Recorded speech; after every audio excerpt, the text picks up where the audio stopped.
year, don't worry, baby, we'll take it home. Well, if he keeps playing the way he's been playing, they just may do that. Chances ripping the helmet right off Gizmo there, and there's Paul Mazzotti. The last play of the third quarter sure looked like a catch, Lee. Well, what you have to determine is, did he have possession when he hit the ground, and then the ground can't cause a fumble? So, well, we know what Doug Flutie thought. Have a look at this.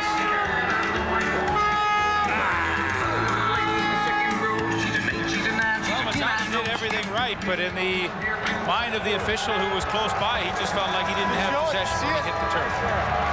How the fuck when I hit the ground? Did she show it? Caught the fuck. Sean Fleming to kick it off, sends it deep to Henry, to Mike Clemons rather, back at the 15-yard line, and here comes the pinball. And he gets up to the 38-yard line before he is dropped to the play. And you talked about what happened earlier with Danny McManus and Rob Waldrop, and that's a nice thing to see. Well, this is kind of nice to see in light of what happened in that game in Winnipeg last night and how things got carried away. This was the hit that Danny McManus objected to, and probably rightfully so. I think he did. But Rob Waldrop felt, hey, I'm not that kind of player. And so a play or two later, on a delay of game, Rob Waldrop came over. He's right there, and he just said, hey, I didn't mean it. I'm not that kind of player. And they shook hands. And boy, in light of what happened last night, you have to appreciate that kind of sportsmanship. We're gonna win this one though, baby. Well, Eddie Brown is a guy who goes down as part of a trivia question. He was part of the biggest trade in CFL history. Look at the 16 players. It was an 8-for-8 deal.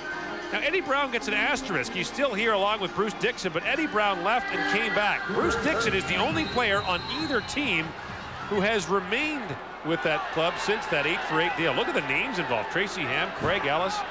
There's some good ones involved there. Enos Jackson, now a policeman down in Arkansas, I understand. Huge kick by Fleming. Sends the pinball back to the 20. And now he starts coming back the other way. Here he goes. Sean Fleming makes the stop up at the 39-yard line, a 51-yard punt, and a 19-yard return. Now Drummond lined up at wide receiver. Flutie slings it. Darrell Mitchell makes the catch. First down and then some. Here's Mitchell into the backfield. And Mitchell gone. Touchdown, Toronto. 71 yards, and the Argos lead.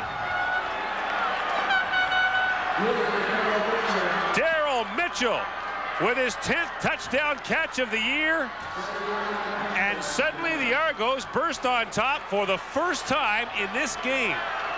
Well, and again, Doug Flutie really had to hold the ball longer. He wants to throw now, and then finally he's able to, and that's a good catch by Mitchell. He knows there's going to be some heavy traffic, but a nice move. He breaks the tackle of Derek Beattie.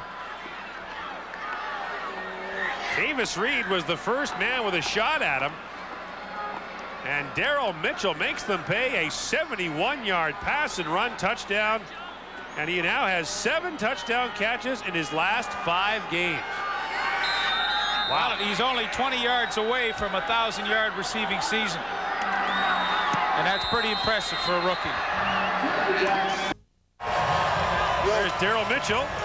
Still celebrating his touchdown catch, the 10th of his season. Well, I don't think there's any question from the reverse angle. You'll see this is a terrific catch. He's anticipating getting drilled as he comes here, but some very, very sloppy tackling by Edmonton allows him to go the distance. America has a gain of a yard. It's 2nd and 9. McManus stands in and gets hammered. And guess who is there? Rob Waldrop, his old pal. And Waldrop helps McManus up, but not before he helped him to the ground. Well, I mean, in a situation like this, 2nd and 9, there's no secrets. Edmonton has to go hard. Rob Waldrop just leapfrogs over Rod Kahn up the center and gets in and gets enough pressure on McManus that pass isn't able to be completed. Dan McManus took a pretty good shot at the end of that last play, and so far he's been able to hang in the first game back with that rough shoulder.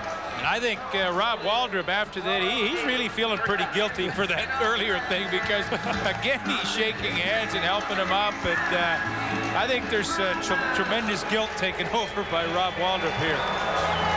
Well, at least we didn't see in this game what we saw last night. Won't see dueling coaches. I said to Ron Lancaster, "You're going to take off after Matthews or something like that happens tonight." He says, "I'm too old for that stuff."